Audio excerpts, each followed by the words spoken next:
Bonsoir, chers sœurs et frères gabonais. Nous sommes à la partie 4. Avant de commencer la partie 4, je voulais tout d'abord remercier mon aîné Jonas Moulenda, un grand journaliste d'investigation. Vraiment, il ne cesse de m'étonner, ce Jonas. Ah putain. Donc, comme j'avais prévu, il a récupéré la photo que j'ai mise sur mon compte TikTok, où j'ai collé, moi-même, j'ai collé CTRI. Il a récupéré ça et puis bon, il a fait ça son affaire, comme il sait très bien le faire. Le grand journaliste d'investigation.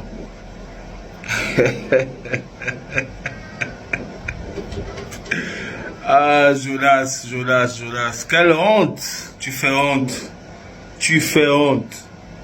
Tu n'as pas besoin de vendre ta nationalité. Tu n'es même pas gabonais. Je comprends pourquoi quand son excellence Brice Clotaire Oligui Nguema a demandé aux activistes de rentrer, tu es resté en France. Mais tu es resté en France parce que tu n'as pas les problèmes avec les politiques seulement. Tu as les problèmes avec les Gabonais. C'est les Gabonais que tu fouilles, c'est le Gabon entier que tu fouilles. Tu sais que tu ne peux pas mettre les pieds ici. Le problème c'est ça. C'est que tu as les problèmes même avec le Gabonais lambda.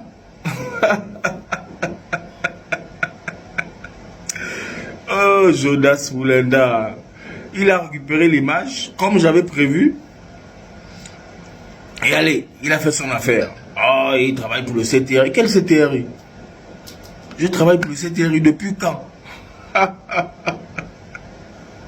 Il faut laisser mon président tranquille. Laisse-moi mon président tranquille. C'est le président des Gabonais. C'est le président que tous les Gabonais ont choisi. Le CTRI nous a libérés des gens comme vous. Des menteurs, des voleurs et des pilleurs. Comme vous. Toi, c'est même pas la peine. Toi, tu n'es même pas... Toi, on ne peut pas te classer. Toi, franchement... Jonas, frotte bien la crème. Faut bien frotter d'abord. Frotte. Tu vas devenir métis.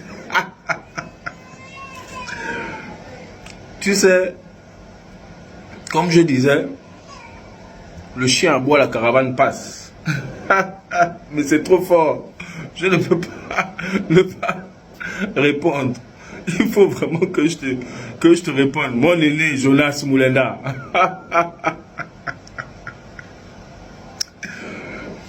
Vous savez, chers sœurs et frères gabonais, vous savez, Jonas, vraiment, il n'en vaut pas la peine. Arrêtez de suivre ces lives. Arrêtez de perdre votre temps sur la page de Jonas Moulenda. Il ne vous dira rien de vrai. Il n'y a rien de vrai dans tout ce qu'il dit, dans tous ces lives, dans tout ce qu'il dit. Il n'y a rien, pas seulement sur moi. Mais il n'y a rien de vrai dans tout ce qu'il fait. Lui-même, c'est un mensonge même. Lui-même, je ne sais même pas, même quand il respire, il ment. C'est un menteur, je le sais, Jonas. C'est un psychopathe. Il a un problème dans sa tête. La seule chose à faire, si vous pouvez faire des cotisations pour qu'on essaie de l'emmener dans un hôpital psychiatrique pour essayer de l'interner, vraiment, ce sera vraiment bien en fait. C'est la seule chose qu'on puisse faire pour notre frère gabonais Jonas Moulenda. Mais Jonas, tu ne me connais pas. Tu ne me connais pas. Et tu ne sais pas ce que j'ai sur toi. Tu comprends? Je suis venu sur la toile simplement pour dire ce que j'ai vécu. Je n'invente rien. Je n'ajoute rien, je n'enlève rien. Donc, arrête de venir distraire les Gabonais. Jonas, si tu continues, je vais te mettre à nu. Et quand je dis te mettre à nu là, tu ne sais pas de quoi je suis capable. Tes petits transferts tes petits virements qui transféraient par l'Afrique du Sud là. Après ça arrivait chez... Tu sais pas, tu ne sais même pas. Tu ne sais pas, j'ai toutes les preuves de ça. Quand on te paye, j'ai les preuves, j'ai les noms de toutes les personnes qui te transféraient de l'argent. Ça tombe en Afrique du Sud, non? Après l'Afrique du Sud, ça revient chez toi là-bas, non? Fais attention, tu sais pas avec qui tu as affaire. Tu sais vraiment pas à qui tu as affaire, Jonas. Hein? Reste dans ton coin. Je sais pas ce que tu... Essaie de trouver un boulot là-bas, ouvrier. Va travailler quelque part. Quitte sur l'étoile. Quitte sur les réseaux sociaux. Tu n'as pas ta place là. Tu n'as vraiment pas ta place là. Parce que tu ne fous rien. Tu n'apportes rien. Du tout. Hein? Donc, c'est la photo là, c'est moi qui l'ai faite. Voilà la photo originale. Elle est là maintenant, la photo originale. C'est Ali Bongo qui est dessus. Mais là, c'est... Oh, il travaille pour le CTR. Laisse mon président tranquille. Laisse le CTR faire leur travail. Ils sont venus pour nous libérer. Ils sont venus pour restaurer les institutions. C'est ce qu'ils sont en train de faire. Et on est heureux. On est content du travail que le CTR fait. Ne viens pas nous embrouiller. Ne viens pas nous embrouiller. Honnêtement, tu n'en vaux pas la peine. D'accord? Va t'occuper de ta famille que tu as laissée. Ah, Jonas. Non, vraiment, tu nous montres de toutes les couleurs. Hein. Mais c'est bien. Tu sais, tout ce que Dieu fait est bon. Vraiment, tout ce que Dieu fait est bon. Parce qu'aujourd'hui, les Gabonais savent réellement qui tu es. Certains avaient des doutes, mais ce que tu fais là, on sait qui tu es. Et on sait à quoi s'attendre avec toi maintenant. Donc, papa, passe ta route. Moi, je suis là pour un but bien précis. Afin que ma dignité soit restaurée. Je n'invente rien. Ça, c'est la photo. Des coups que j'ai reçus. C'est là. Moi, je garde tout. Je garde tout. Jusqu'au petit détail que toi, tu oublies. Même mon article, tu ne l'avais plus. Tu viens prendre ça sur la toile. Oh oui, je vous avais dit non. Hein, regardez. Tu as pris ça sur... C'est moi qui ai coché les deux trucs en bleu là. Maintenant, tu racontes quoi? Oh, c'est faux. C'est ça petit ami qui a donné le t-shirt. Tu racontes quoi? Moi.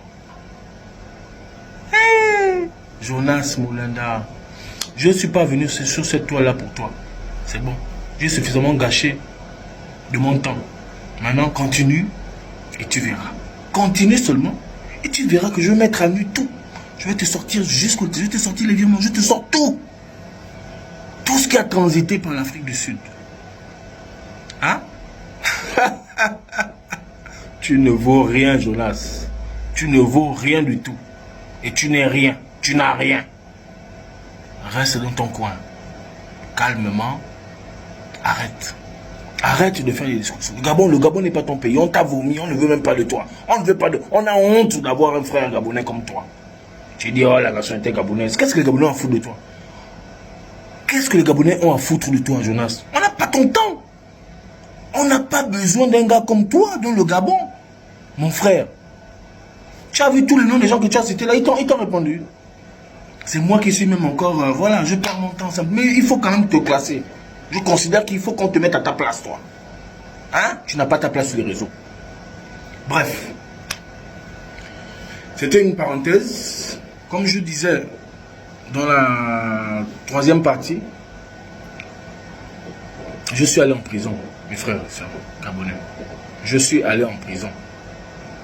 Quand je suis allé en prison là-bas, c'était dur. C'était vraiment dur. Il fallait, comme on dit, avoir le moral bandé. Mais comme on dit, tout ce que Dieu fait est bon. Parce que ça m'a apporté. Ça a apporté un plus à ma vie. En prison là-bas, j'ai raté 2 empoisonnements. Je vous dis, je suis dans ma cellule. Et puis voilà, comme je vous disais, j'avais un petit Blackberry, je parlais et tout machin. Je discutais toujours avec Elsa. Donc, elle m'appelle un jour pour me dire, ah, fais attention. Fais vraiment attention là-bas parce qu'il est en train de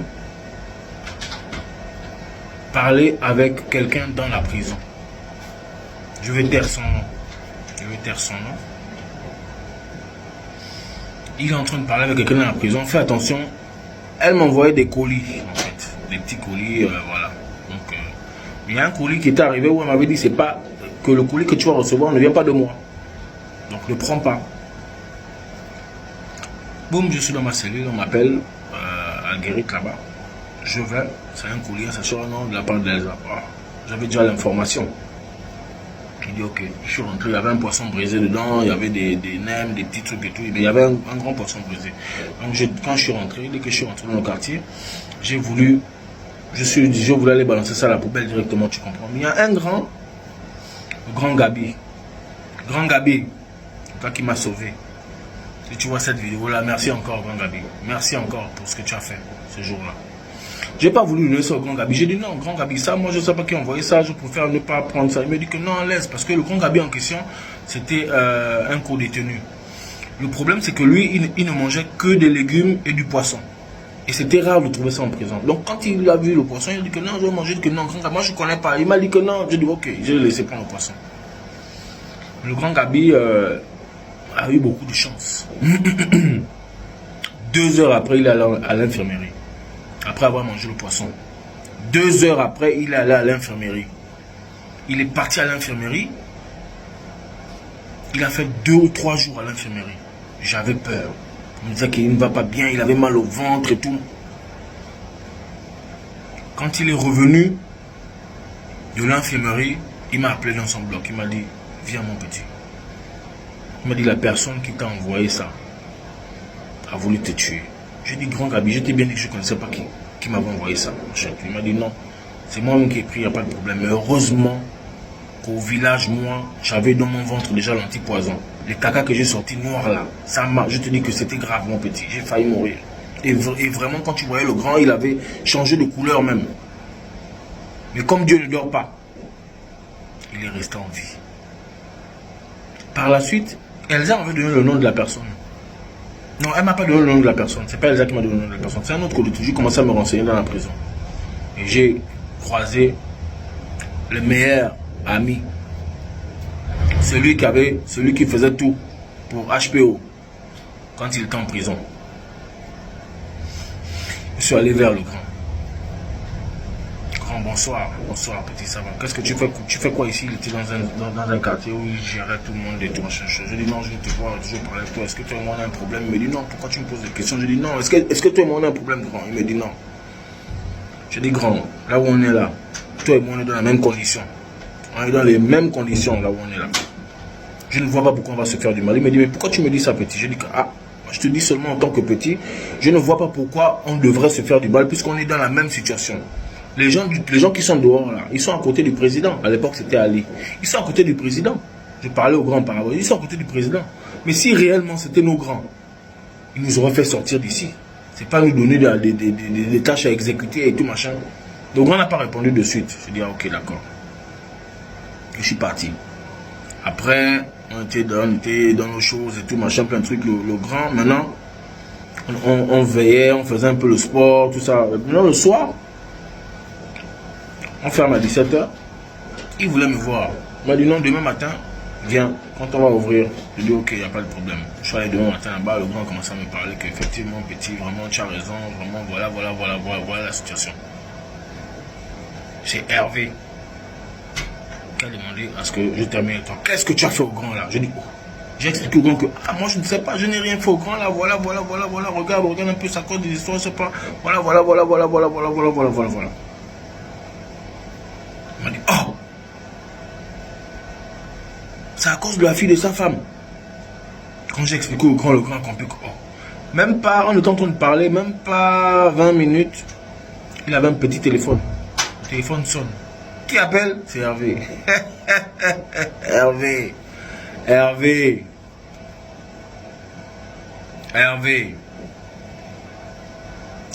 Il met le haut-parleur. J'écoute Hervé. Est-ce qu'il a reçu le colis? Il dit oui. Ok, d'accord. J'enverrai l'argent à ta soeur comme convenu. Ok, d'accord. J'ai commencé à me mettre sous mes gardes. Je frissonnais, j'avais peur, j'ai dit mon Dieu, qu'est-ce que je fais à ce type-là pour qu'il puisse vouloir même m'enterrer?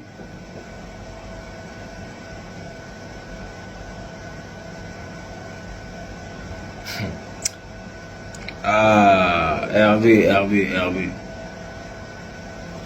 Un jeune garçon qui croise une jeune fille, Ils se mettent ensemble et puis voilà, c'est le feu. C'est le feu. C'est le feu. À cause d'une femme. Et pourtant, je suis venu là-bas sans arrière-pensée. Tu m'aurais même dit depuis le départ que petit, c'est ma go. J'aurais enlevé mon corps. Tu me frappes. Tu me frappes. Tu n'es ni mon père, ni mon oncle. Tu n'es personne. Tu me frappes. Jusqu'à présent, aujourd'hui, toujours avec madame. Ah, madame Sepemas, moi, j'ai toujours des séquelles sur mon dos. Tu vas payer ça. Tu dois payer ça.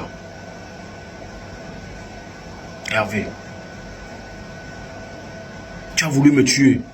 Dieu n'a pas permis à ce que je meure. Je suis toujours là. Je suis toujours là. Donc, il y a eu 2 tentatives. Il s'est rendu compte lui-même que le premier n'avait pas exécuté. Il a utilisé une deuxième personne. Une deuxième personne qui me fait un gâteau carrément. Le jour de mon anniversaire. Un petit gâteau. Oh non, mange tout machin. Un petit, vraiment petit gâteau bien fait. Allez, mange. J'ai eu encore l'information. Je n'ai pas mangé le gâteau, j'ai balancé ça.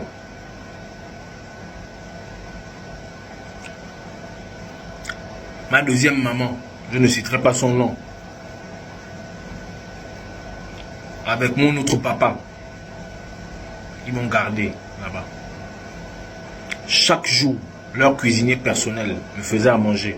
Chaque jour. Et ce panier a été escorté jusqu'à mes mains. C'est comme ça que j'ai survécu en prison. Tout le temps que j'ai fait là-bas. C'est ma mère là qui m'a gardé, avec mon père là qui me gardait. Malgré les pressions du haut. Vous imaginez un petit prisonnier comme moi? C'est le palais qui appelait à chaque fois pour menacer. Pour menacer mon père. Pas mon père géniteur, non. Mon deuxième père là, dont je tais le nom. On le menaçait, le pauvre. Ma deuxième maman aussi, elle était forte. Elle disait que non, tu peux pas laisser ça. Même quand je sortais en corvée, ça arriva au palais. Dès que je fais ceci, ça arrive au palais. C'est le palais qui appelle le commandement chef. Que lui là, voilà, il doit rester en isolement, il doit rester. Tout ça pour que je paye quelque chose. Je ne savais même pas.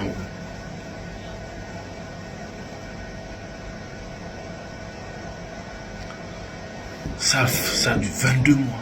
J'ai fait 22 mois, j'étais sur mes gardes. 22 mois, je vous dis. Jusqu'à ce qu'on me sorte le non-lieu. Quand l'OML quitte, l'ordre de mise en liberté, quitte du tribunal,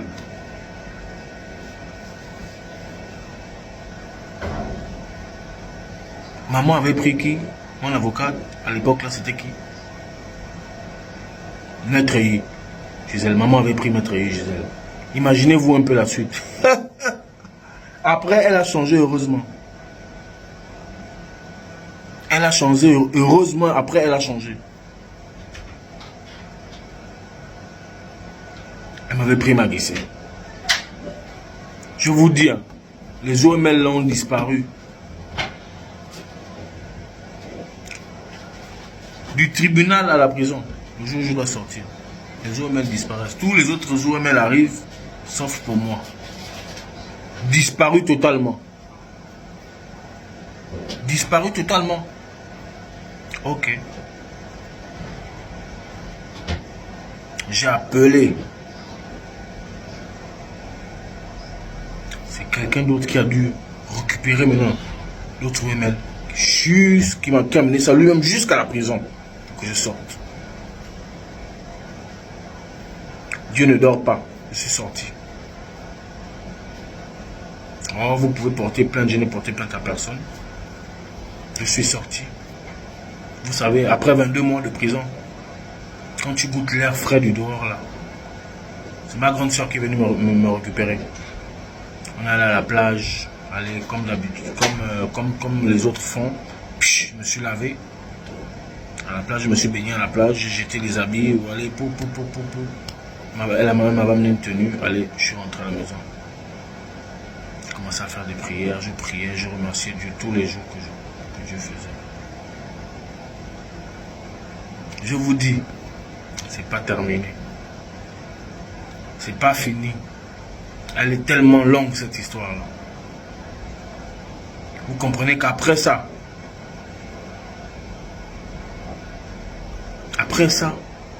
ça a continué. Et je tiens quand même à dire à Hervé, comme je l'ai si bien dit depuis, dans toutes les autres vidéos, mon assurance vie est prêt. Mon assurance vie est prêt. Et je répète, de là où tu es, quel que soit le plan que tu es en train de monter, Dieu ne permettra pas que ça aboutisse au nom puissant de Jésus. Dieu ne permettra jamais que ça aboutisse. Donc, ficelle ça bien. Ficelle ça bien. Dieu ne permettra pas. Parce que c'est fini. C'est terminé. C'est terminé. Rien de ce que tu feras n'aboutira au nom puissant de Jésus. Dans le feu du Saint-Esprit. Parce que l'épée de la justice de Dieu est sur ta tête. L'épée de la justice de Dieu est sur ta tête. C'est pas terminé. Je vais terminer l'histoire d'Elsa. Après, je vais rentrer maintenant dans ta vie privée. Comme tu es rentré chez moi, je rentrerai dans ta vie privée maintenant. Je vais te montrer ce que je détiens sur toi. Voilà pourquoi je dis, j'ai déjà préparé mon assurance vie. Hein? Comme toi-même tu fais là, j'ai fait la même chose. Les clés sont déjà positionnées au cas où il m'arrive quelque chose. Et s'il m'arrive quelque chose, chers frères et sœurs gabonais, je n'ai pas de problème avec quelqu'un. Si quelque chose m'arrive, c'est Hervé Patrick Opianga. Je répète, c'est Hervé Patrick Opianga. Et c'est Sbire. Donc, on se retrouve dans la 5e partie. Je vous remercie de me suivre. Vraiment, merci beaucoup de me suivre. Connectez-vous à mon compte. Comme je vous ai dit, mon compte n'est pas monétisé. Connectez-vous parce qu'il faudrait que tout le monde puisse voir cette vidéo. Pourquoi? Parce que je ne pense pas qu'il n'y ait qu'Elsa qui soit dans cette situation-là. Il y a beaucoup de filles dans le Gabon là qui sont dans cette situation-là. Il y a beaucoup de filles qui subissent des choses comme ça. Ou pire encore même. On est à l'ère du CTRI. L'ère du CTRI. Comme mon grand frère, Manfumbi dit, ils vont restaurer. Ils sont là pour restaurer la dignité des Gabonais. Honneur, fidélité à la patrie. Je vous remercie.